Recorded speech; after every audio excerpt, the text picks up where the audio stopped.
Hey, I'm Tyler. And I'm Katie. You're listening to Not-Stalgia. It's a story. Wow. From memory, I can't get the first lines of the song. Of a lonely fellow? A lovely lady, I think. Lovely lady. And she met a lonely fella? No, a man named Brady. A man named Brady. Well, this is a disaster. Kate, how do I know this better than you? can you name, how many of the 9 squares can you name on the screen right now? Alice. Where you're starting in the center. Yeah, Okay. I'm going to start in the center. The free space. She's okay. the free space. Uh-huh. We got the man named Brady. Uh-huh. Paul? Jim? I don't know. I'm not going to confirm or deny any of your answers Then here. you got Mrs. Brady. Mm-hmm. Carol? Mm-hmm. You got Marcia. Everybody knows Marcia. You got Jan. You got Lindsay. Cindy. Keep going. Then you got Greg. I'm just thinking of like really 70s names, like Greg. Then you got Peter and Dave, Jimmy, Bobby. It's definitely Bobby. You did pretty good here. Okay, did I get them all right? You'll find out. So, have you ever seen? Here's the story of a lovely lady who was bringing up 3 very lovely girls. All of them had hair of gold, like their mother, the youngest one in curls. It's the story of a man named Brady who was busy with 3 boys of his own. They were 4 men living all together, yet they were all alone. Till the one day when the lady met this fellow, and they knew that it was much more than a hunch, that this group must somehow form a family. That's the way we all became the Brady Bunch, the Brady Bunch, the Brady Bunch. That's the way we became the Brady Bunch. The Brady Bunch. I have seen the Brady Bunch. I think for one summer we somehow mysteriously got TV Land Like, it without was an having accident. cable. I don't know how it happened. It was very confusing. Maybe it was like a preview, Oh, you know? maybe, I don't know. yeah. Okay, so when that happened, you watched it. Did you watch it unsupervised, or did you have a little bit of context from your mom or dad or both? I think we watched it with my mom, and she was like, yeah, watch that evil Tiki episode. That's the only thing I remember about the Brady Bunch is the evil Tiki. Well, you're in luck, Kate, because today we'll be watching quite a bit of the Brady Bunch. Oh, no. Including all 3 parts of the evil Tiki episode. Why would they make a It's a 3-parter? 3-parter, Kate. It's a movie, basically. Wasn't there like a surfing accident? It's cursed, Kate, of course. Oh, it's really xenophobic. So, The Brady Bunch. The Brady Bunch, Kate, aired on ABC from September 26, 1969 to March 8, 1974. They made 5 seasons and 117 episodes. It's iconic TV. They got a great house. They do. The house is great. And was featured on HGTV very recently. It was created by Sherwood Schwartz. What a great It's name. an amazing name. Ugh. So Schwartz was born in 1916. In the 1930s, he tried to get into medical school to become a doctor, but at that time there were limits on how many Jewish students could be admitted per year per the American Medical Association. Yikes. Luckily, his consolation prize was he got a job writing for Bob Hope's radio program. Then he was drafted into the Army, where he was a writer for the Army's radio network. And what a job if you're in the Army. And then That would have been you. after his service, he wrote more radio for the Ozzie and Harriet show before it was TV. It was a radio show. Then he breaks into TV. He becomes a TV writer. He quickly rises up the ranks and becomes the head writer for the Red Skelton show. In 1964, he gets to create his own show, Gilligan's Island. Ever seen it? Sure have. Big crush on the professor. That tracks. At the tail end of Gilligan's Island, he creates his second show, a show called It's About Time. Nowhere near as successful as Gilligan's Island. It only lasted 1 season. It's about astronauts who accidentally travel back in time and get stranded on a tropical island, basically. So it was just the set from Gilligan's Island. It was literally the set from Okay. Gilligan's Island. Although, But the title's so great because it's literally about time. yeah, Sherwood Schwartz is funny. Sherwood, what are you doing? Weirdly, we won't talk too much about it, but the first half of the season of It's About Time is on like a tropical area. And then, because it was doing really poorly, they totally switch it up for the second half of the season. And they come back to modern day and they bring like the cave people they met with them. So it actually sounds vaguely interesting because it wasn't formulaic. Anyway. But then in 1969, he gets to create his third show, The Brady Bunch. Equally as famous and iconic as Gilligan's Island, if not more so. Here's what happened. Schwartz read an article that said that 30% of people who were getting married in the late 60s had children from a previous marriage, and that inspired him to create a show about two single parents who each have 3 children get married. That's it. Huh. He was pitching this show around in the mid to late 60s, wasn't getting a lot of traction, but then in 1968, the movie Yours, Mine, and Ours came out with Henry Fonda and Lucille Ball. Ever seen it? Seems like something your I mom don't would think like. so, but I think I saw the weird knockoff one with the racist title, with 6 you get egg roll. Yeah, talk about xenophobia. But Not yeah, good. That came out shortly after, and those movies both were about big blended families. So Schwartz actually had the Brady Bunch idea first. The networks didn't pick it up. Yours, Mine, and Ours comes out as a big hit, and then the networks are like, hey, we remember that pitch you had. We can like kind of tag up on the success of this movie, the success of big blended families in the culture right now. So he's able to get it made, and like I said, it started in 1969. The father is a widower. The mother is supposed to be divorced, but ABC forbade him from using the word divorce in the show, of course they did. or ever discussing it. So they just never bring it up, why she is not married anymore. I think they should have been like, you know what? They either should have leaned into divorce and been like, you know what, Carol, like you went after what you want and you're becoming a self-actualized woman, or they should have been like, your husband fell in a wood chipper.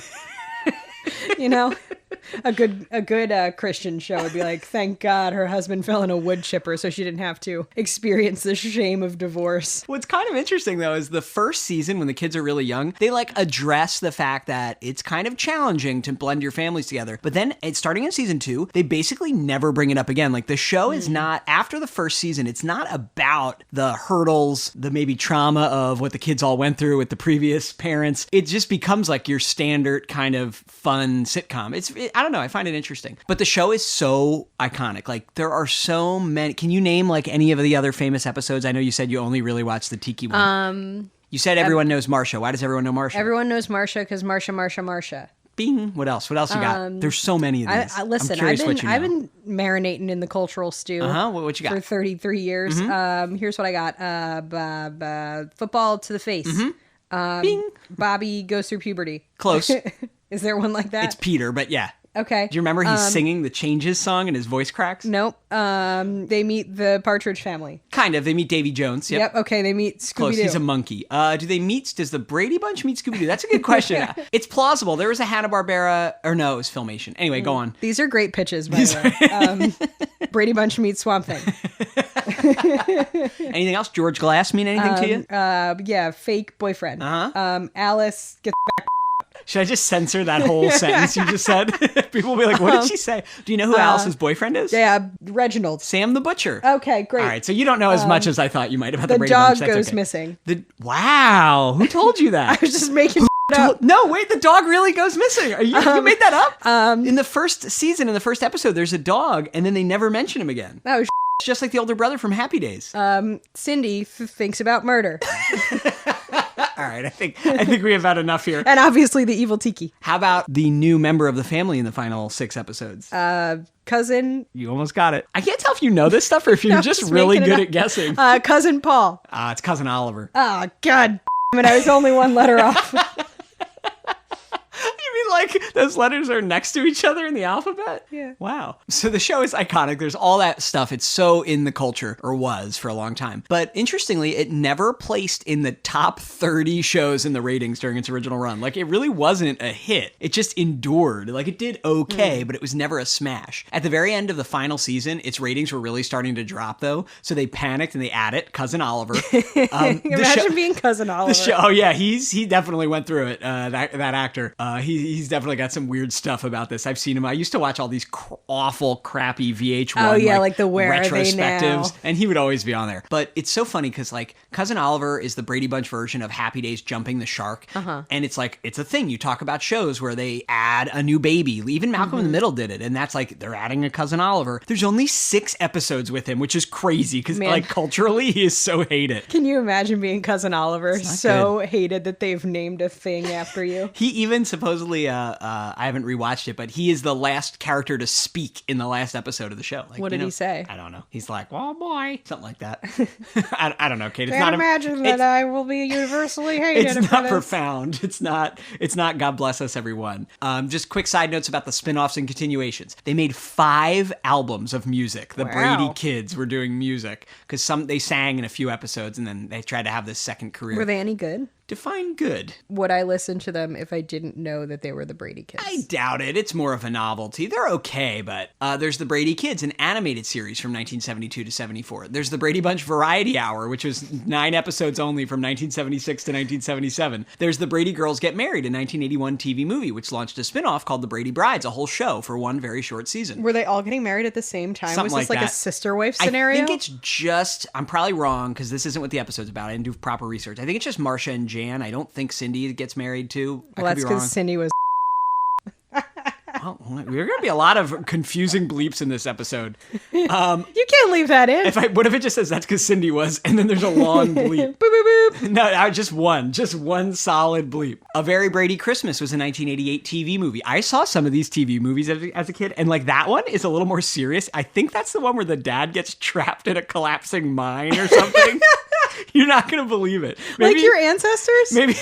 For those of you who don't know, Tyler's ancestor got trapped in a mine. In like the 1800s. In the 1800s, and it was featured in the local paper. My dad is doing genealogy and found this article about it recently. And when they interviewed him, he was like, I was very brave down in the mine. Katie likes to make fun of me. It was just like talking to him today. Like if you had gotten trapped in a mine, when you came out, you'd have been like, and I was so brave down there. And meanwhile... I would have been climbing up people to get out. So that's 1988, A Very Brady Christmas. We might need to watch it this Christmas. You got to see it. God. Then that somewhat serious TV movie was popular enough that it spawned a new show called The Bradys, which only lasted 6 episodes in 1990, but it was a little more grown up. It's the cast, I think they're all back. Most of them are at least. And they're like grown up. It's somewhat funny, but somewhat serious. So bizarre. That's 1990. More recently, this doesn't necessarily count because it doesn't follow the story because it's a reality show, but there's a show called The Very Brady Renovation on HGTV in 2019 where all the actors who were the kids, they get hired by HGTV to remodel the house that's the outside in the show to look like the inside, the set of what it looked like. I don't know what they did with it after. Yeah, I'm confused. Kate, HGTV. Did they have to like fix it at night after these out of work actors plastered the wall? Like when, and they'd be like, like when a fraternity and a sorority does Habitat for Humanity. They got to go fix it at night. Did someone tell you that? No, that was when you interviewed the guy from Habitat for Humanity. Yeah. I talked to a guy from Habitat for Humanity once. I was doing a video project, and in college, and he's like, sometimes we have to like rebuild the whole house from scratch at night after the fraternity and sorority. Anyway, at the time the show was airing, though, Kate, the Vietnam War was like raging. It was at its peak. The sexual revolution was happening. It was the 70s, right? It was the late 60s and into the 70s. But like what made this show kind of unique is that it chose to ignore all of the extremely charged and important movements of the day. Okay. Which isn't necessarily a good thing. Yeah. You'd think young people the ages of the Brady kids would probably be politically active. They'd be into it. But it pretends it's not happening. It creates this like escapist... Which, of course, like us looking back from 2023, we're like, no, you have to confront the things of the day. But like, I don't know, some people at the time probably were like, look, I deal with this all day. My best friend got drafted in Vietnam. Like, I don't want to hear about Vietnam. I just want some escapist, weird, like very happy TV. I don't know. So it's like, is it a criticism of the show or is it a benefit? Probably to some and to others. I don't know. But I tell you all this to say, like, that's part of the stew of the Brady Bunch, but it led to this really interesting thing in 1995 called the Brady Bunch movie, which was like a theatrical film, a comedy, where all the roles are recast. It's like children again, playing the kids, new parents. It's actually Shelley Duvall's the mom. Interesting. And the point of this movie is the like extremely like ridiculously campy, happy Brady Bunch family live in the 90s now, but they still have their house. They dress like it's the 70s. They're like put at odds with the very real issues of the 90s. It's really bizarre. It's pretty funny. I saw it a long time ago, but anyway, that was successful. Had a theatrical sequel, a Very Brady sequel the next year in 96, and then a really not well received made for TV third movie in 2002. The Brady Bunch in the White House. Just wanted to include that in our legacy notes here. The original Brady Bunch, though, was on Nick at Night starting in 1995. That same year that movie came out. That might be why. And then it returned from 98 to 2002. That's where I got all my Brady Bunch there, and TV Land, like where you were watching it. So you probably saw it in that 1998 to 2002 window, I'm going to guess. Whew. Because anytime you and I have discussed the Brady Bunch, you've mentioned the Hawaii. We are going to watch the season 4 premiere 3 episodes, Hawaii Bound, That's episode 1. Past the Taboo, Tabu, episode 2. And The Tiki Caves, episode 3. But before that, we need to watch some proper. That like does not really represent what this show was 90% of the time. So we're going to watch 2 pretty iconic episodes. And I wanted to cover a span of eras here. So we're going to watch season 2, episode 12, Confessions. We're going to watch season 3, episode 10, Her Sister's Shadow. And then we'll do the season 4. So you'll see the kids kind of from, not their youngest, but pretty young as they grow up. And then they do the on location Hawaii thing. Are you ready to explore what the heck this show is about? Let's do it. Oh, and then we're going to watch season 5, episode 2, Alice Gets Her Back. Shh, here they come. I think we're all gonna get it now.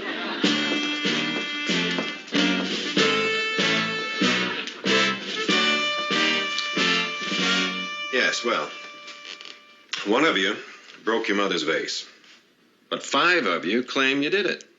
There seems to be a slight communication gap in this family. Look, no matter who broke it, the others of you who confessed are just as guilty for hiding the truth, and I'm afraid you're all going to have to be punished. But when people admit their guilt, aren't they supposed to get a lighter sentence? Well, that's not up to me, Jan. What do you mean, Dad? In this case, your punishments are not going to be decided by your mother or by me. They will be decided by a jury of 1. Your brother, Peter. Peter? How come? Well, see, now he's the only one who didn't confess. Doesn't that seem fairly obvious that he alone's innocent? I don't think it'd make a very good jury. Well, we'll be the judges of that. They were 4 men living all together. You were a man at a younger age back then. You were. Daddy Brady is a widower. Mm-hmm. And Mommy Brady's husband either got put through a wood chipper or they divorced, but we're not going to talk about it. I think she put him through a wood chipper. Ooh, I love that. There's for a twist. Her. No, Get they're it, divorced. Florence? Oh, and then Alice. There's Alice. Their servant. It is kind of weird that they have a servant. He's a she's successful got architect. 6 kids to take care of. Yeah, I guess. But like she is a homemaker, right? Like, yes. Mrs. Brady Yes. is at home. Yep. With Alice hanging out.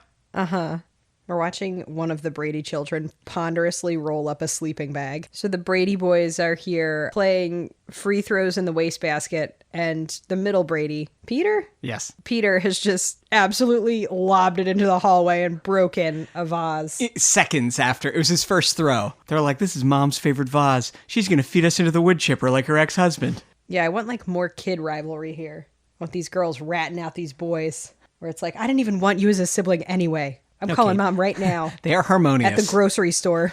How? She's calling the grocery store. All right, here's Daddy Brady, newly arrived home with a bouquet of flowers for his new wife, who he's still trying to date, you know? Where's he going to put those flowers? Why are there vase shards everywhere? God, Alice calls the dad Mr. Brady. Yeah. Like, he demands it. This is a weird show. There's many shows like this, but it's got a laugh track, but it was not filmed in front of a studio audience. These kids' lies are snowballing. I love it. Yeah, this is like great, like French farce for children, you know? Yeah. You must admit, Kate, you specifically as a not usually a fan of child actors, these are some pretty darn good child actors. They're all right. They're all right. I haven't talked about how much I hate them yet, so. Meanwhile, the Vietnam War is raging. These boys' greatest concern is how we put water in broken vase. Women are burning their bras. Phyllis Schlafly is shooting down the ERA. The world is burning. Everyone has general malaise. God, their kitchen looks like the Jetsons. They're just all staring at this vase. It's like very French existential, which I like. If we had 6 children and they were all behaving in a weird, in sync way, I'd be like, this is Children of the Corn. I don't like it. I'd be like, absolutely not. Don't speak to each other. You're all going to separate rooms till you can just stop being weird. They're all sweating. They just keep cutting to the vase, which is hilarious. Oh, so you can see these leaks finally. They're like, kids, drink the milk.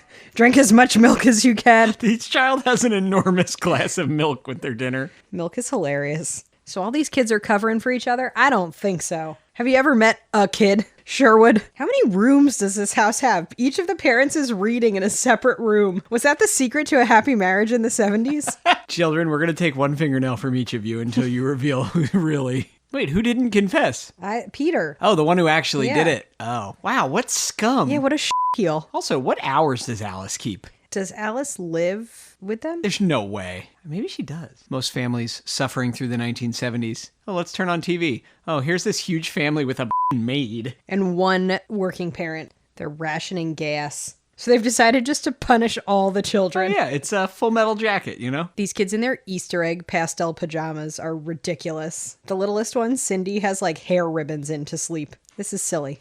So now they're like, all right, Peter can decide how to punish these kids. Genius. These Machiavellian parents. God, these kids all have like little leather slippers on. All right, so the kids have suggested different punishments that they might want to do, but the parents are like, no, these are too lenient. Don't forget, your dad has that paddle in his office. This is really the long game. This is crazy.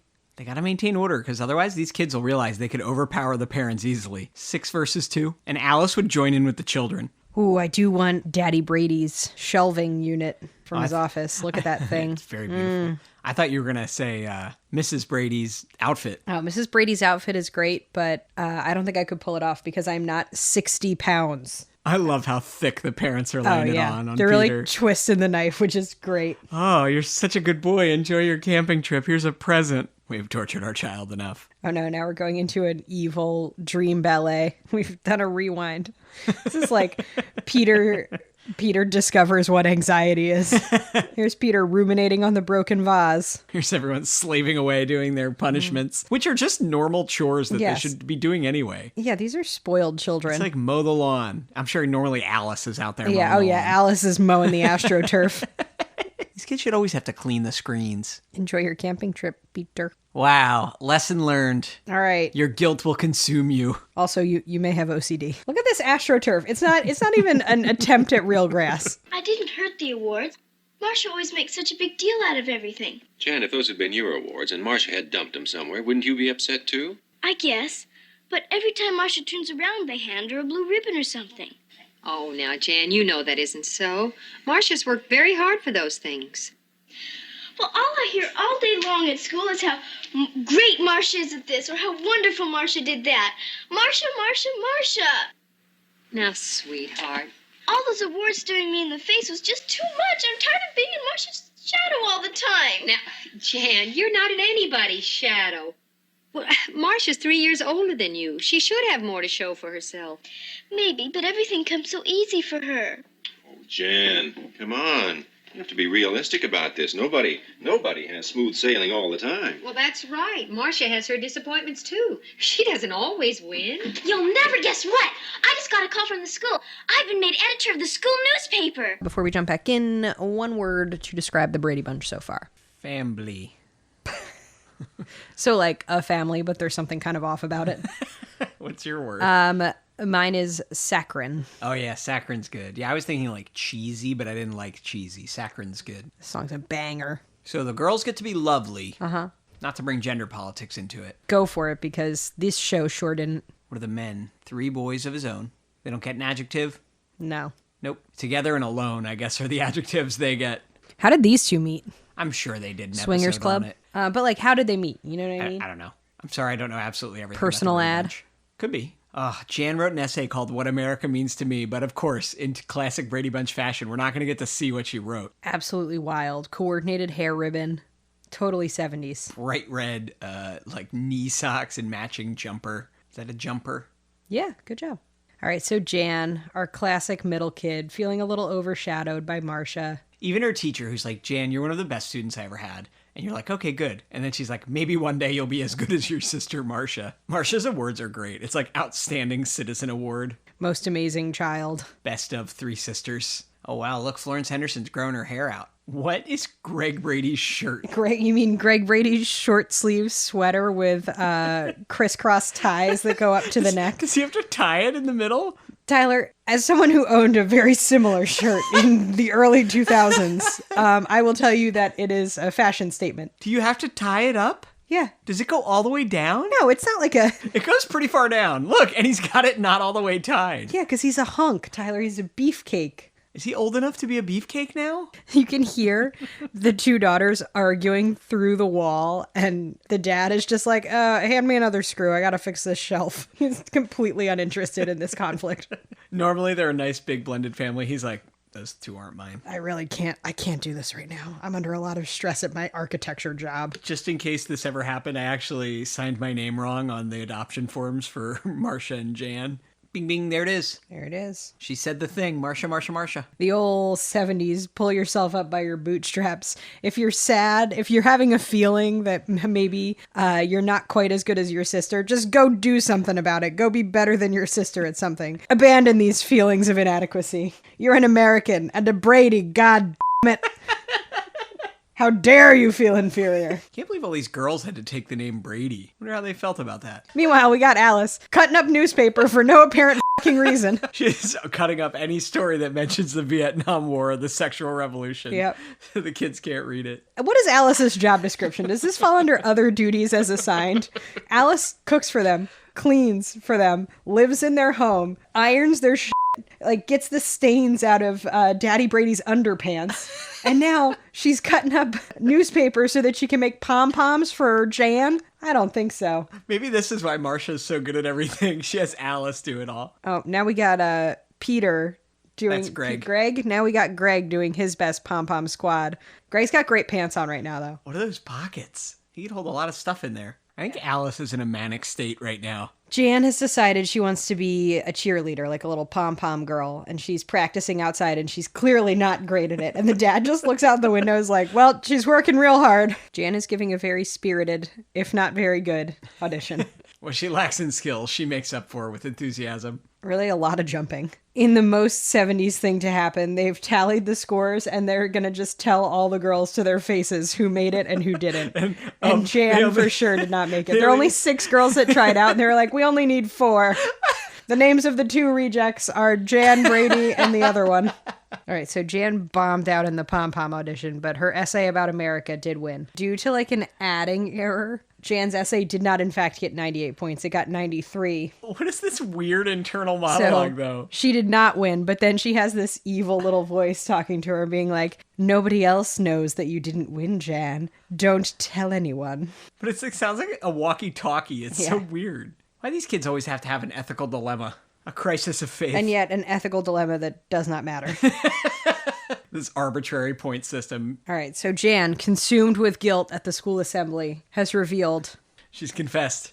Didn't take long. It's pretty much the exact same ending as the last one. Tell the truth, even though your president isn't telling the truth about Vietnam. Huh. Okay. Oh, interesting. Sometimes when we lose, we win. Confusing words of wisdom from Carol Brady. Oh, here's Alice. And up ahead is the Arizona Memorial.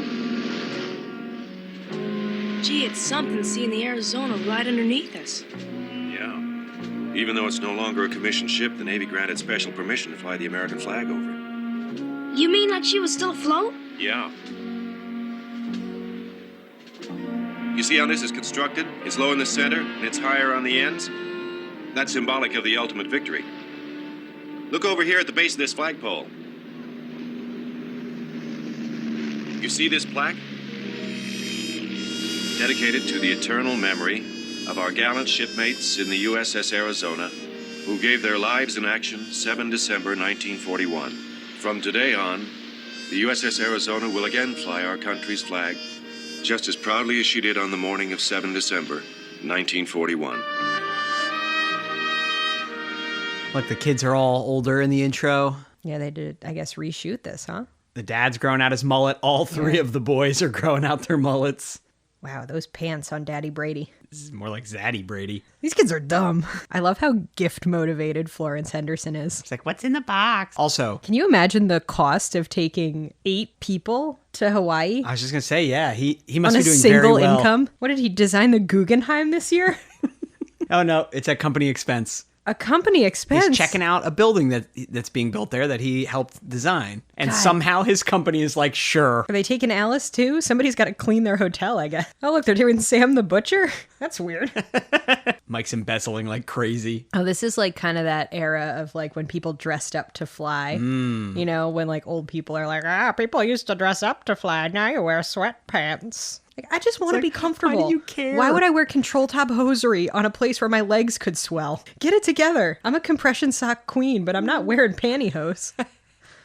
Florence Henderson is literally in a business suit to be on this plane. Also, I feel like I never realized how little Florence Henderson was. Most of the kids are taller than her now. Oh, yep, Alice is here. And look, she didn't have to wear a maid outfit. She gets to wear this Cheeto orange pantsuit. Alice is having a great time. It's covered in Lay's. We're here on the construction site that Mike Brady is supposed to be supervising. Yeah, they've created jobs. So he's building a resort that will destroy the local economy.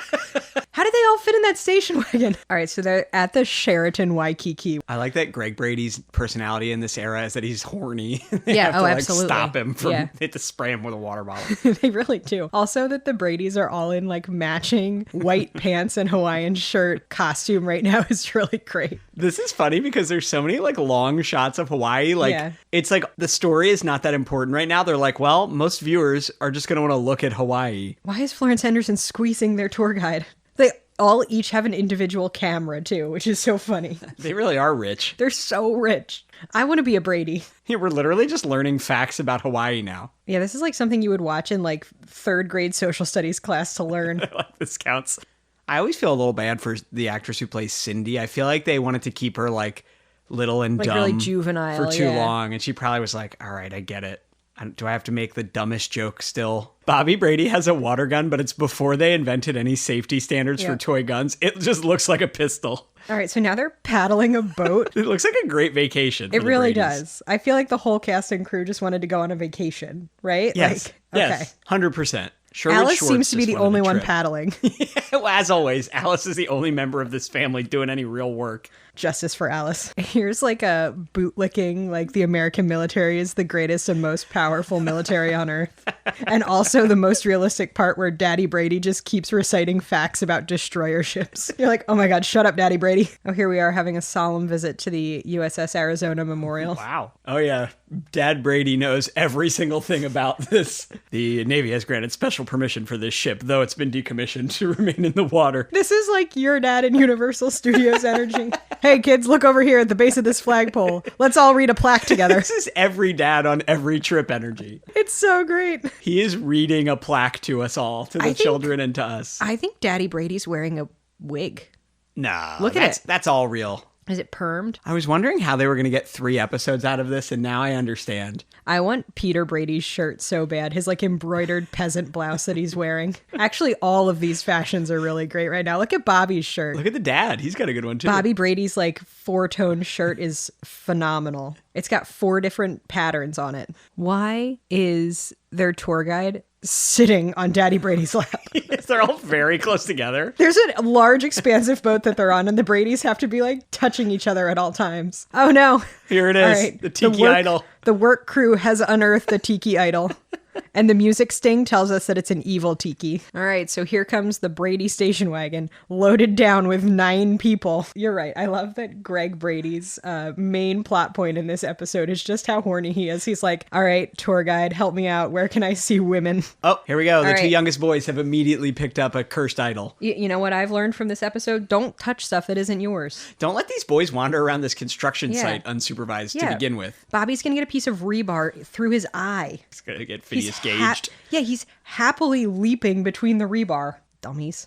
Like every white kid who went to Hawaii, he's bought a low quality ukulele and is trying to play it. And is mad that he's not immediately good at it. But has strung the evil Tiki on a leather he's wearing it on his necklace neck. to wear it, yeah. Did anyone get a haircut in the entire decade of the 1970s? Absolutely not. The hair was long and the shorts were short. The inverse relationship between hair and shorts actually describes America. Think about it. Are these 2 strangers also? Yeah, the 2 men have walked up. They've taken the ukulele and they're just playing for the 2 youngest Brady children. There are no other adults around. It's a nice song. This is the most weirdly slow-paced thing I've seen in a long time. I just don't know how to feel about it. It's nice. We're getting an entire song by these 2 men, these 2 native Hawaiian men. We've toured the entire island. Like it was basically like a Travel Channel travelogue show for a little while there. It was odd. There was like no storyline. These 2 Hawaiian men have been singing for approximately 2 minutes. Yeah, they're doing a whole song. That one guy's legs, though, are ripped. It's completely visible. Because It's the the shorts are so inverse short. relationship between shorts and hair. I cannot see the back of his neck, though. Totally Yeah. covered by his hair. It's the shorts hair corollary. Oh, that's Don Ho. There you go. Okay. Here's us watching this in 2024, not recognizing that was actually a celebrity cameo by Don Ho. All right, so the evil Tiki has struck. Bobby sat on his ukulele. Ah, yes, he's not just a clumsy, careless child. The Tiki cursed him to sit on his ukulele. This would be great. Can I have an evil taboo idol to blame all of my clumsiness on? Greg Brady is now entering a surfing contest to meet women, but all the boys have like brought their leather slippers with them. Like, what size was their suitcase? All right, Bobby almost got impaled by a piece of wall art in the hotel room. And, even if he didn't get impaled, their dad's going to yell at them, so... Because it fell off the wall. Yeah. All right, here's the shorts hair corollary at work again. Honestly, these shorts are back. The, like, 5-inch inseam. Yeah. Good for Alice. Oh, no. Alice has the idol. No. Do not take the evil Tiki. All right, here's Cultural Appropriation 101. All the Brady women and Alice, their employee at hula lessons. Alice, you'll be expected to do a hula back home for Mr. Brady whenever he requests because he paid for this trip. There's no such thing as a free trip to Hawaii, Alice.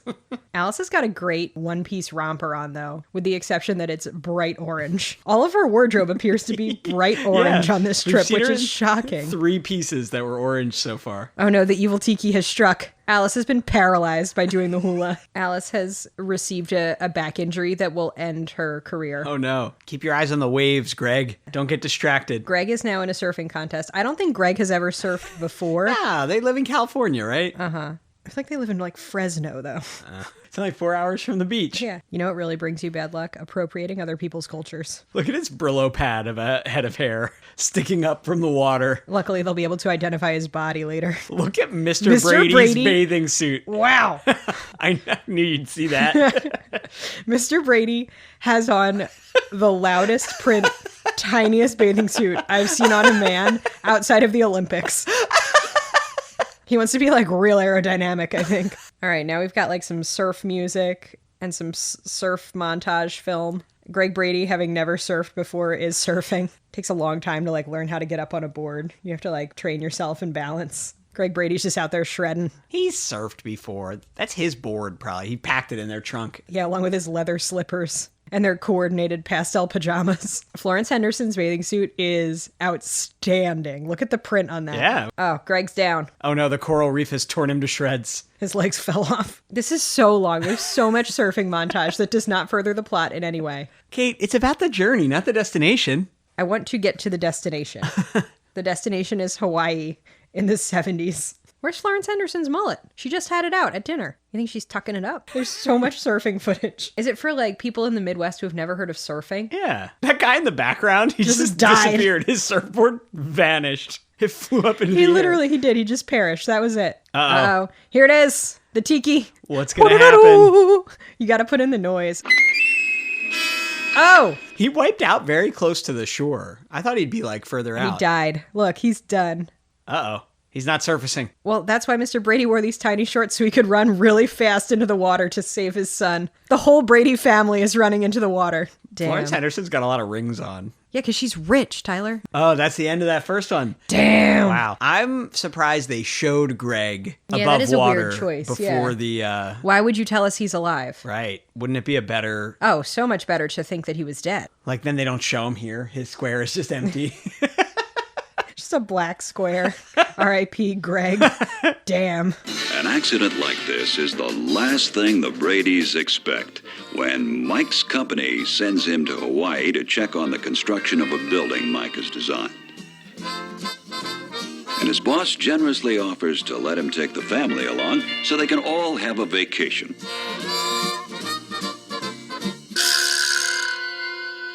Then, while at the construction site, Bobby finds a small idol that was unearthed by one of the workmen.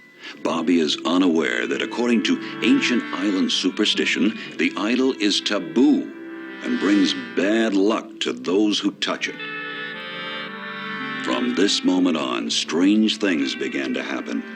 A heavy wall decoration just misses Bobby. Alice hurts her back at a hula lesson while wearing the idol. Then Greg wears the idol for good luck in a surfing contest and has this terrible accident. Now, minutes later, the family frantically searches for Greg. His surfboard is floated ashore, but Greg is nowhere in sight. Who is the voice of the previously? It's like this deep voice we've never heard before. Previously on the never Brady done Bunch. before or since. Oh, I guess we didn't need to watch the first one. This is a good recap. Bobby found a small idol. And they're showing scenes we didn't see. Mike Brady went to the bathing suit store. All the suits were too large. He had it tailored to be tiny, tiny. This is the most insulting to our intelligence previously on I've ever heard in my life. It's like a 5-minute previously on. But he's like, did you notice Alice had the idol on when her back got hurt? Alice got her.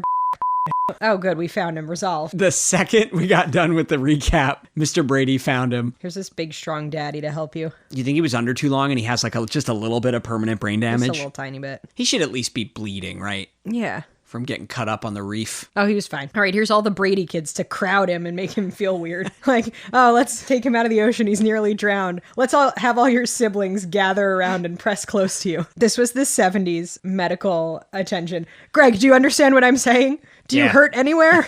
I'm fine. All right, I forgot that they're staying in a hotel with a hotel doctor. Yeah. Do you think they have a detective, too? Ooh. I really want to be a hotel detective in, like, Paris. What's stopping you from living your dreams, Kate? I know. Instead, you're sitting here watching the Brady Bunch. Do you think there's still a hotel detective in some hotels in Paris? Alice's psychedelic beach cover-up is just great. It's absolutely on point. Oh my god, the Tiki's washed up again. Don't touch it. Don't touch it. No, Jan, no. Jan, use your critical thinking skills. You're unlucky enough as it is to have been born Jan. Remember, Kate, Vietnam is raging. Yeah, he's fine. Greg is completely fine and has suffered no adverse consequences from absolutely blasting his head on a piece of coral. On the bright side, Greg won't have to do the draft now because he can't see. And the thing that clued them in that he's okay, the parents, is that he's still so perving horned out. up. He's like, I want to go to the beach and look at the girls. Florence Henderson's outfit, though, on point. Amazing. Can you describe it? A matching set bell bottom and crop top with a tie, and it is bright green. Absolutely wild. Here's Greg convalescing on the beach. Just looking at women. What an absolute voyeur. I don't like it. It's such a weird... He's essentially like crab walking underneath these women. Look at him. Now Greg is rubbing sunscreen on a stranger. Now they're all rubbing Mandy. Oh no. All the Brady boys are just rubbing this woman who they've met 30 seconds ago. I hate this. It's disturbing. I hate the 70s. Peter and Bobby are getting in on it. Let's not forget, the Vietnam War is raging. Women are being subjugated. The ERA is failing. Everyone is like lining up around the block to get gas. Here are the Bradys on their Hawaiian vacation, So paid for by work. Oh no, the tarantula. Because Jan has the evil Tiki now. Mm-hmm. Don't forget, it's Jan. Here's Jan's bag with enormous lettering on it to say Jan. So we remember that it is, in fact, Jan's It's cool because bag. it does look kind of homemade. You know Yeah, what I she mean? did it herself, yeah. I want this outfit that Mrs. Brady is It's wearing. really I cool. want it so bad. What's stopping you, Kate? Nothing. Money. There's just a tarantula in the bag. Like, it's not... I would be upset if there was a tarantula in my bag. I think it would be surprising. However, even if they bite you, you're not going to die. Oh, the number of times Jan reaches into the bag and doesn't see the tarantula yet, but they make sure to play like wild music. Florence Henderson is talking to birds, which Bye, is bird. hilarious. All right, here's more Oh no. B-roll footage of everyone surfing. Wow, I wasn't expecting more surfing. How'd they get? Are they in a helicopter? This is obviously a one long advertisement for the Sheraton Waikiki. I like Mrs. Brady's energy where she's like, buy me something. All right, so now the tarantula has left the bag and is in the hotel room. We're spending a lot of time with this tarantula. This poor tarantula. He's doing a lot of really good spider acting, though. I'm proud of him. And I don't think he was treated well. Here's Peter Brady taunting God. We literally are watching a spider crawl up a blanket. This is so boring.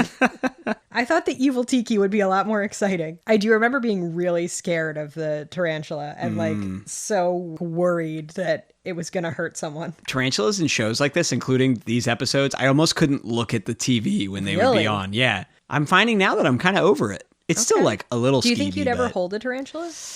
in the right situation, I think I might. Yeah, like when you were like calm and rested. Mm-hmm. Yeah, if it had like a nice owner or handler with it Yeah. to tell me what to do. You just have to keep your hand flat. Just stay still. It's not going to hurt you. But yeah, like this kind of stuff on TV would make me like wince. It wouldn't Like make me stop nauseous, watching yeah. the show, but I would definitely like glance away until this part was over. It's not even that big of a tarantula. He looks like pretty cute, actually. He's fuzzy, you know? I would not be happy if I woke up with a tarantula on my chest. It would certainly be startling.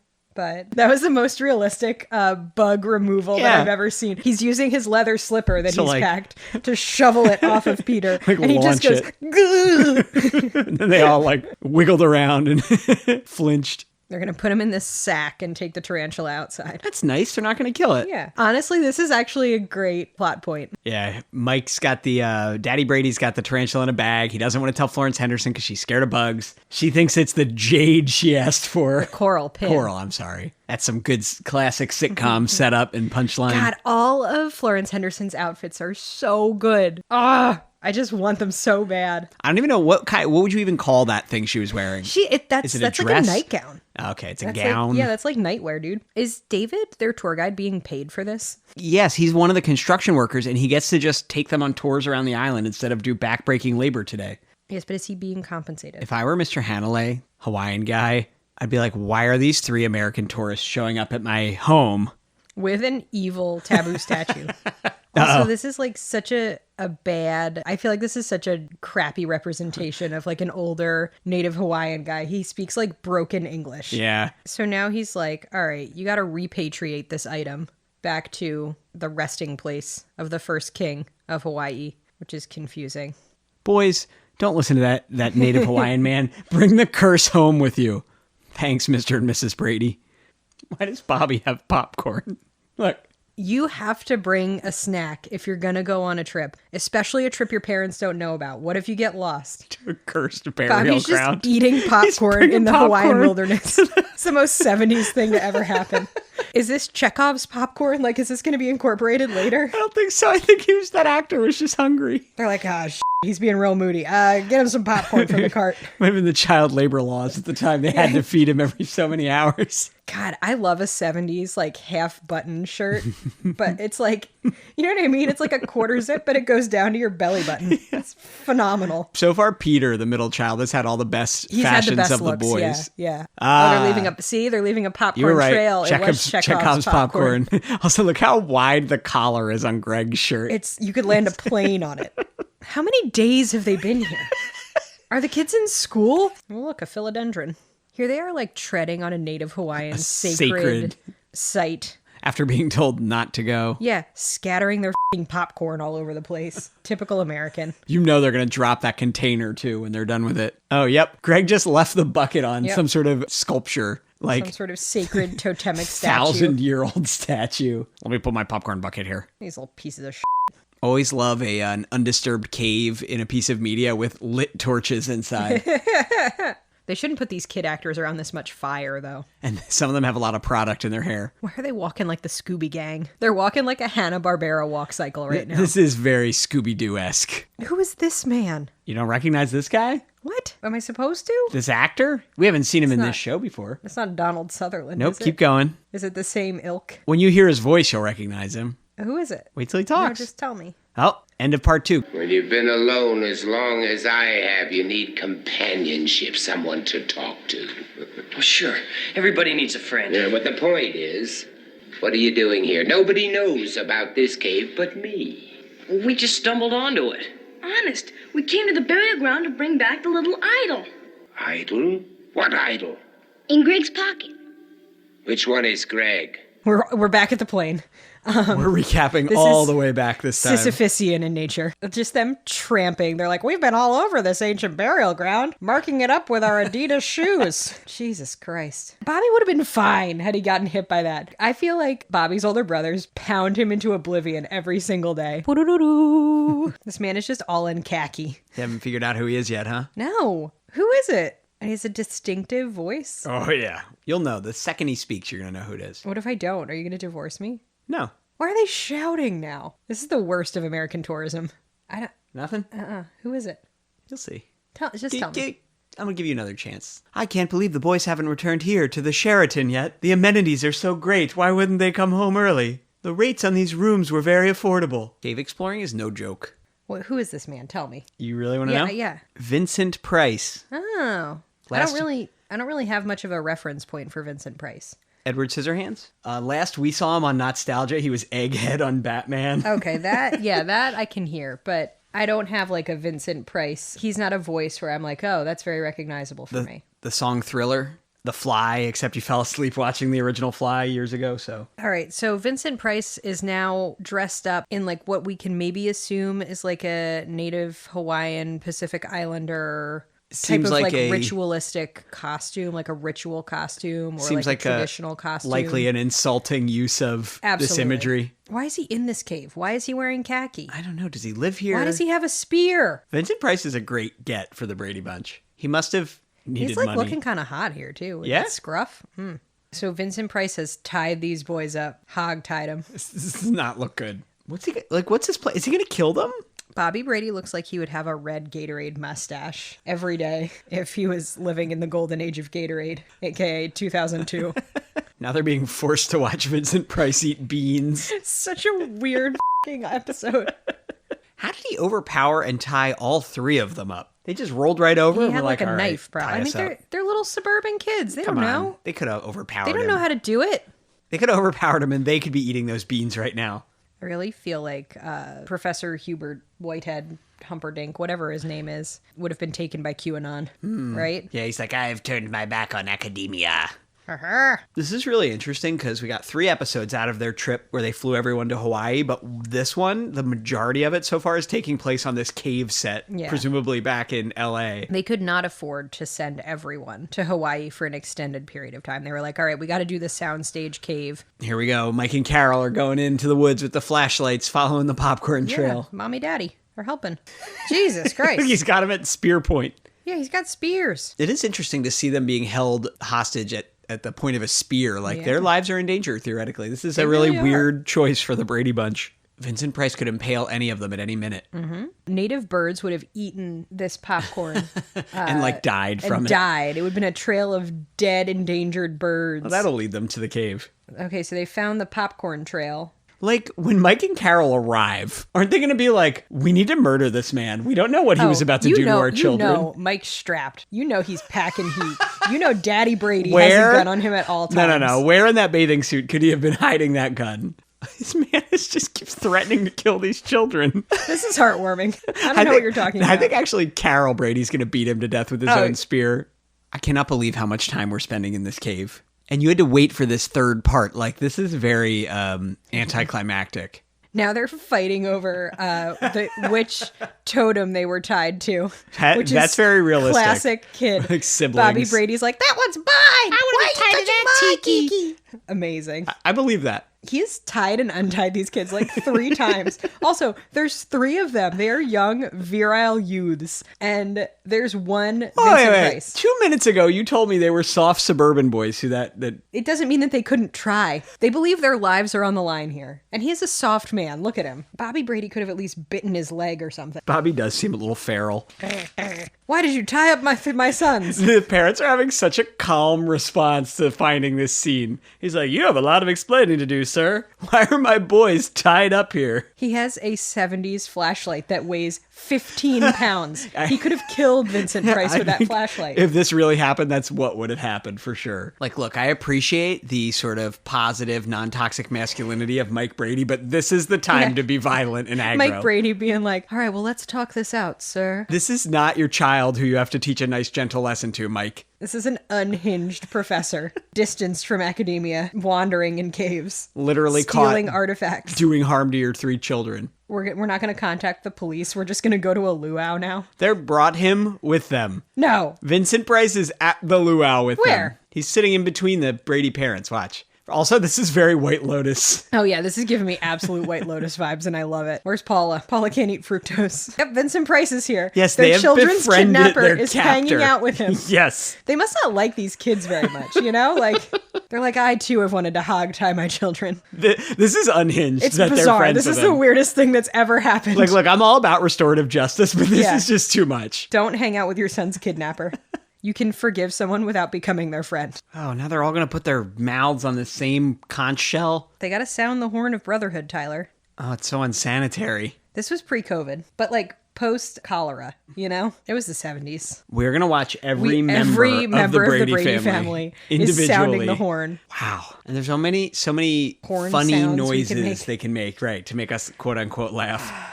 All right, so they just all had to blow a horn, and now we're going to continue the luau. And we're going to watch the luau. The whole luau. Vincent Price is looking like my grandfather at the beach He with does have black socks full on. saddle shoes and black socks. That's a great detail. They need a 747 to get all the Bradys home. Jesus Christ. Are they taking Vincent Price with them? He lives with them now.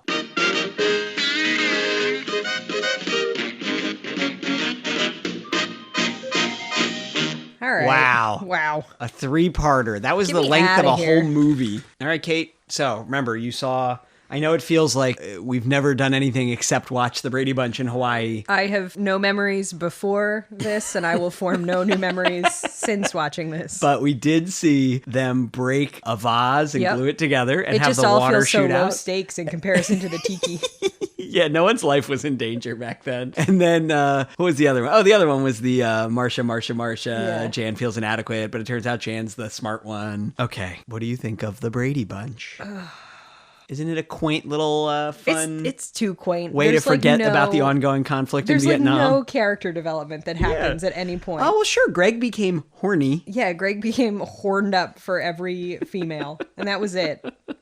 And Greg is the type of person who would say females. So you don't like the fun little, simple sitcom plot, funny 70s. How about the outfits? Was that worth it? The outfits were worth it. I want all the outfits. I want the Brady boys' outfits. I want Florence Henderson's outfits. I want them all. At least you had that to look at. Yeah, that's true. I thought this was great fun. you I have could a good watch time? every episode of the Brady Bunch.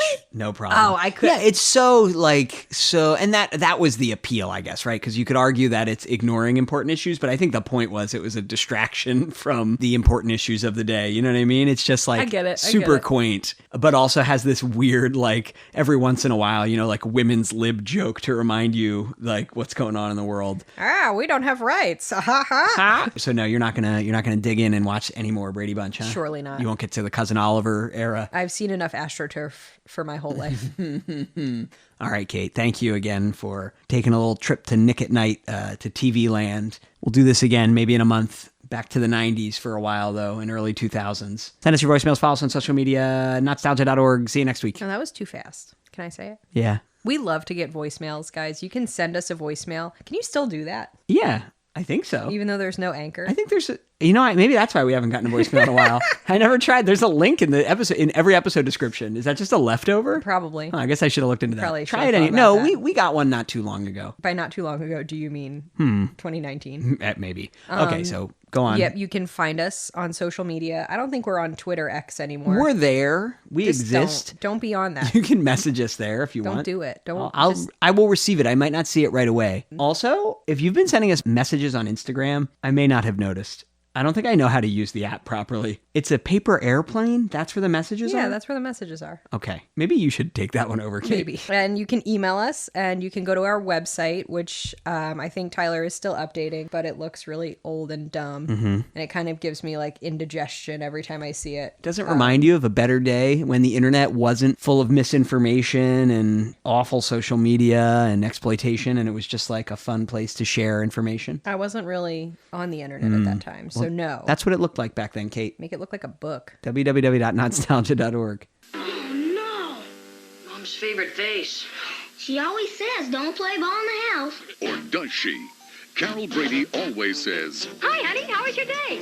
She sometimes says. Will somebody please tell me what's going on? Once she said. Don't tell me those rabbits got into the shower with Greg. But she never in all 117 episodes ever said. Don't play ball in the house. But if she had, it would have sounded something like this. Don't play ball in the house. The Brady Bunch, weeknights at 9 on Nick at Night.